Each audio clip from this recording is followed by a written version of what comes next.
Des livres et des voix par Pauline Ziadé.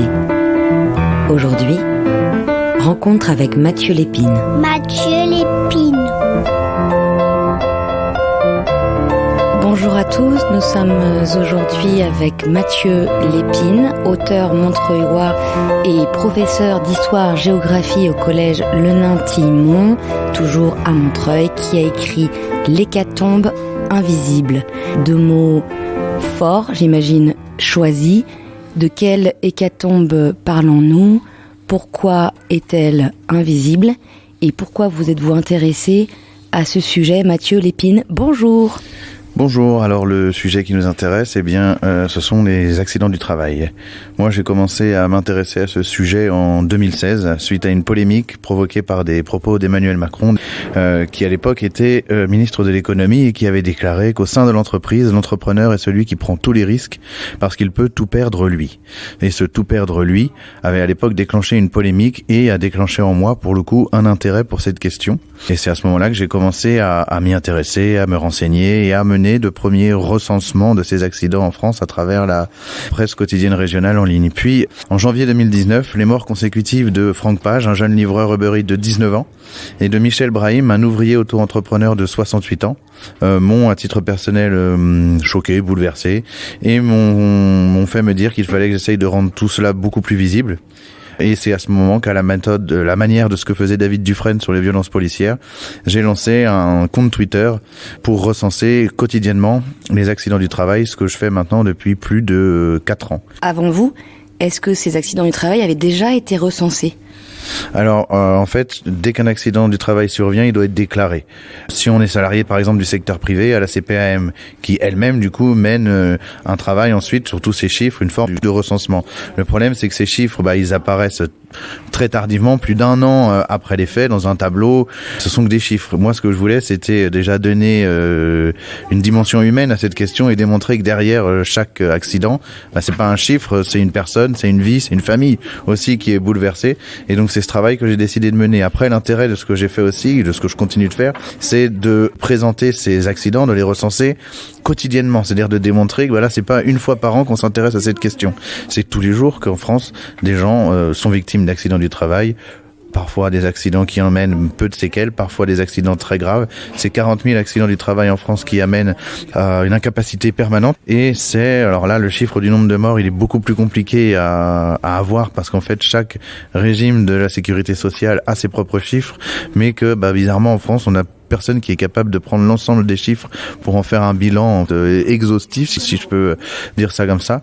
En tout cas, on aurait entre au moins 800, 900 personnes qui mourraient aujourd'hui en France sur leur lieu de travail dans le cadre de ce qu'on appelle un accident du travail, c'est-à-dire, je ne prends pas en compte là les maladies professionnelles, ni même les accidents de trajet entre le domicile et le travail. Alors, si on prenait les burn-out en compte, ce serait énorme. Il faut savoir qu'en France, le burn-out n'est pas officiellement reconnu comme une maladie professionnelle. Ce n'est pas officiellement dans la liste des maladies professionnelles. Et alors oui, si on ajoute tout ça, là, par exemple, sur l'année 2019, uniquement pour le secteur privé, c'était 1250 décès. Si on ajoutait l'ensemble des secteurs que je viens de citer. Si on rajoute à cela les 10 millions de travailleurs qui ne sont pas dans le secteur privé, qui sont dans la fonction publique, qui sont des indépendants, qui sont aussi tous les salariés du secteur agricole, qui n'entrent pas en compte dans les données de la CPAM, là, on a, sur l'année 2019, 896 en allant faire en fait ce que personne ne fait, c'est-à-dire aller prendre les tableaux des différents régimes et tout simplement additionner. Un suicide au travail, est-ce que c'est un accident ? Un suicide au travail peut être reconnu comme un accident du travail, tout à fait. Après, c'est à l'employeur de prouver qu'il n'y a aucun lien entre le passage à l'acte et l'activité professionnelle. Mais est-ce que vous, par exemple, ça vous est arrivé de constater un suicide sur un lieu de travail et de l'avoir répertorié comme tel ? La première année, oui. Après les suicides, j'ai arrêté de les recenser parce que c'était compliqué. Après, personne se suicide sur son lieu de travail par hasard. La personne qui fait ça, inévitablement, c'est qu'elle veut passer un message. Moi, je me souviens notamment de ce qui est arrivé à Christine Renon, cette directrice d'école à Pantin, pas très loin d'ici, qui, elle, s'est suicidée dans l'école où elle était directrice et qui, pour justement que son passage à l'acte ne soit pas bafoué derrière, a écrit une lettre dans laquelle elle a expliqué très clairement pourquoi pourquoi elle avait fait ça. Et probablement que si elle n'avait pas écrit cette lettre, on nous aurait dit elle était pas bien, elle était malade, on aurait cherché tout un tas de raisons pour expliquer qu'il n'y avait aucun lien avec le travail, alors que dans sa lettre, elle explique complètement que c'est le travail qui est responsable de sa mort. Alors d'abord, les accidents du travail dont on parle, j'imagine que ça concerne davantage le monde ouvrier. Alors ça concerne beaucoup le monde ouvrier, ça va être le secteur du BTP, l'industrie, le secteur des transports, les métiers de la manutention, mais aussi le monde agricole. Ensuite, les accidents du travail, au-delà des morts, ça concerne aussi des secteurs dont on va peut-être moins parler, et qui concernent beaucoup plus des femmes pour le coup. C'est le secteur de la santé, c'est le secteur des services à la personne. Il y a aussi beaucoup de manutention dans ces secteurs-là, parce que là, ce sont plus des outils ou du matériel qu'il faut soulever, mais ce sont parfois des personnes âgées qui ont un handicap ou qui ont du mal à se déplacer. Et ça fait du mal au corps, des troubles musculo-squelettiques. Les femmes en sont les premières victimes aujourd'hui en France au travail.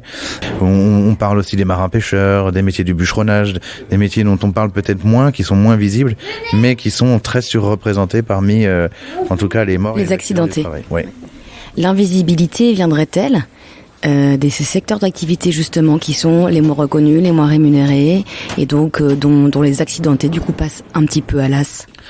Disons que oui, les ouvriers, on s'intéresse déjà pas beaucoup à eux quand ils sont en vie. Alors lorsqu'ils meurent, évidemment, il en va à peu près de même. Les ouvriers sont sous-représentés dans les médias, sont sous-représentés en politique. Donc déjà, le profil, l'identité des victimes peut être déjà une piste d'explication. Ensuite, le fait qu'on n'en parle pas, ça tient aussi du fait que pour beaucoup de gens, il y a une forme de fatalité. Il y a les risques du métier, donc ça serait presque normal. J'entendais l'autre fois, c'était Éric Woerth qui disait oui, il y a 700 morts en France, mais il y a 30 millions de gens qui y travaillent. Et qu'est-ce que ça veut dire ça? Ça voudrait dire que 700 morts, elles sont normales, ce sont des dommages collatéraux, il faudrait faire avec. Non, en fait, personne n'a signé un contrat de travail qui disait que la mort était possible à n'importe quel moment. Donc à partir de ce moment-là, il n'y a aucune évidence à cela. Ça serait quand même terrible de faire ce constat et de s'arrêter là. Ça tient au fait que pour beaucoup de gens, un accident du travail, c'est un fait divers. Ce serait comme les féminicides, ce serait une accumulation de faits divers et pas vraiment un fait social. Et par ailleurs, l'invisibilité, ça vient peut-être aussi de l'idée qu'on aurait, ou qu'on a, que la plupart des gens ont, qu'aujourd'hui il y a moins d'accidents, il y aurait moins d'accidents, parce que nous ne sommes plus au 19e siècle avec les mines, c'est plus Zola, alors du coup on aurait tout résolu. Alors qu'il y en ait moins par rapport à il y a un siècle, ça paraît être une évidence pour le coup, puisque entre-temps, on a créé l'inspection du travail, on a créé le ministère du travail, on a créé une loi sur les accidents du travail, on a baissé le temps de travail. C'est justement parce qu'on a eu toutes ces lois sociales qui ont été mises en place que on a créé un code du travail, qu'on a organisé, qu'on a contrôlé, que les accidents du travail ont baissé. Maintenant, si on regarde sur les 10 dernières années, les 20 dernières années, le constat il va être un tout petit peu différent. Globalement, le nombre d'accidents baisse, mais les accidents graves, eux, pour le coup, continuent de rester à un niveau très élevé.